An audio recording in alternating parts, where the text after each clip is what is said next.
Hello YouTubers, my name is X Factor. This is some Seine Crossing Rush Defense, and this is 16v16, a little bit more tactical than the 64-man Zerg styles. And we're on the third set of mcoms, and you'll see Munchies in here, who I'm talking to and working with. And we're kind of pushing multiple positions at the same time because this third set of mcoms can be extremely tricky, especially the mcom, which is the Sea Conquest flag, which is behind me. So I'm going to show you some of the lanes that I push, the thoughts that I have to really help you clear up and push back the attackers. Because on Seine Crossing, if you let the attackers advance and saturate green, blue, and J, which I'll show you what those buildings are, you're going to have a bad time. And this is J building over my right shoulder right then and there. So I'm constantly paying attention to who dies where, friendlies I'm talking about, and if people are spotted. So I see the LAV here, and I have this opportunity to back rage because I see all these red dots. And of course I'm using AEK foregrip heavy barrel, and I'm actually going to try to make my way, but I'm going to get out-thought by a camping support guy right here.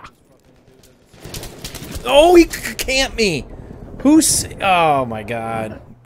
No matter what map or what mode you're playing, it's always a fluid situation. Just because there's 5 guys standing in there 15 seconds ago doesn't mean they're still there. So every time you spawn in, it's a good idea to reassess the situation. Now, this is J. It's extremely important to hold as an attacker and defender. Why? Because it's a complete overlook to the mcom, and you're going to see me use this as a point to launch an attack into green and blue, which are the 2 other buildings kind of across the street that I'm shooting right now. So at this very point in time, I'm trying to buy time for Munchies and my teammates to get back to the mcom, because Munchies in comms saying, hey, can you get to the bomb? He's like, yeah, I killed 1 guy, killed 2 guys, it's clear, I'm gonna get it. Seine Crossing is very hard to hold B. Sometimes its best bet is just to take A and hunker down, and you can see the powerhouse that J can be. That is green that I'm shooting into. Now, somebody could do me a real solid and shoot that out with an RPG, a noob tube, to get the rubble to drop. Then I could have a good view across that hole. Now, to the left is blue building, which the bad guys can get into as well. That is not as big of a deal if they're in blue, if B is gone. But the problem is if they're in blue, which I just looked at to my left there, you're going to have a hard time getting into green because they're going to shoot you in the back and they're going to shoot you in the face as you run up the stairs. So, as always, if you hold a position, friendlies will start spawning on you. They'll start pushing the same spot. Now, here's what I'm paying attention to right now besides the guys in front of me. Who's on my mini-map as a friendly, and if they're dying. That's my early alert system. If a guy in J dies, I know I have to turn around, because the last thing I want to do is get back raged here with 2 or 3 people and us get completely wiped off. So they're in blue building, the store underneath blue, and I messed up switching there. I hit the wrong button. So I thought he was upstairs, but he's clearly downstairs. And it's something you want to keep pushing, these green and blue buildings, and you'll see Munchies kind of dancing around the screen every once in a while, because I'll say, hey, I'm in J, can you check blue? I think there's still guys in there. And this is a good sign, this right here.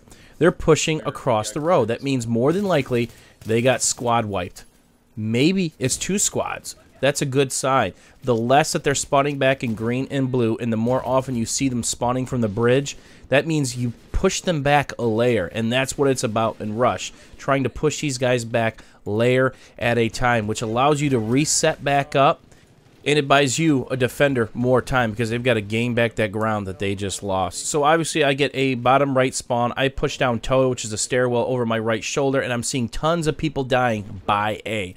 So instead of flirting around with that spot, flirting with the LAV, I'm going to go play tires, which is this spot right here. Now, what do I have to worry about? I have to worry about C spawn hall, which is over my left shoulder, and Toad. Enemies can come in, both of those, and basically shoot me in the back. So I'm going to keep looking to my left every couple seconds. I'm listening to my headphones because I will be able to hear somebody that's in Toad. Looking into J, they have J again. That's a bad situation. The only good side of this is there's only 31 tickets left, and somebody did RPG that out, so it's easier for me to babysit. Tires is a great spot to babysit from because it does offer some cover, and only your upper chest is showing. But again, the bad spot is people die behind you in Toad or Spawn Hall, you're in a lot of trouble. And that's Munchies telling me, hey, there's a guy down, there's 1 left in Toad. So I can go down there expecting a fight, hoping to clear the guy out and pick Munchies back up. Now, spots like Tires and J and green and blue, they are amazing positions to play. But you always have to have in the back of your mind, where's the counter? Where's the flank?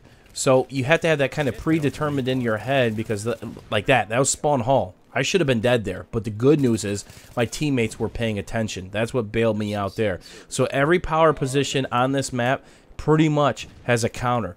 Some have multiple counters, just like tires. They've got spawn hall, which they just came through, and they've got toad. They can also kill me from J, they can kill me from green, but it's a harder shot because they're only seeing chest up from there.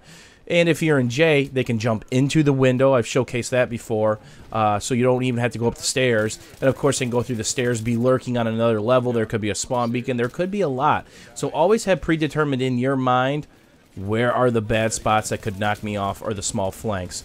And RPG would be wonderful in green. So if you're defending Seine Crossing, knock out green, knock out blue, and knock out J. And somebody finally noob tubes the other part of J, which will help every single defender right here, because what's an easier shot? Shooting a guy through a sliver of a window or him not having a window to hide behind?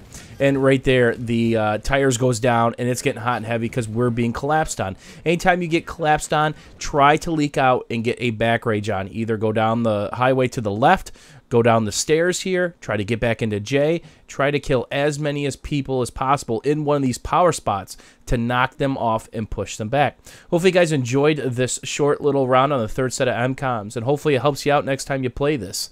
If you have any questions or comments, don't forget to leave them below, and we'll see you soon, YouTubers. Thanks for watching.